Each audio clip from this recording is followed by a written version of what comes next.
नाशिक आहात. काय नाशिक आहे मी जा तुम्हाला झेंडावंदनाची संधी मिळाली, तुम्ही नाराज होतात. गोंदियासाठी तुला कोणी पा मी काही नाराज वगैरे काही नव्हतो. काय तुम्ही उगीच काहीतरी चुकीची काहीतरी स्टोरी लावू नका. पुन्हा सांगतो मी नाराज वगैरे काही नव्हतो.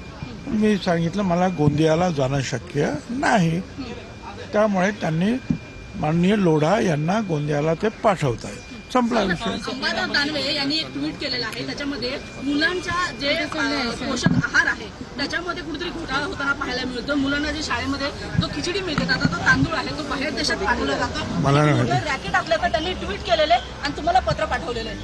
माझा संबंध नाही हो, ते महिला बाल कल्याण विभाग आहे हो, त्याला माझा नाही विभाग तो महिला बाल कल्याणचा विभाग आहे. सर, आपण सीएमची भेट घेतली, त्यांना विचारा काय ते. बंगल्यासंदर्भात नाही, अजिबात बंगल्याच्या संदर्भामध्ये काही चर्चा केलेली नाही.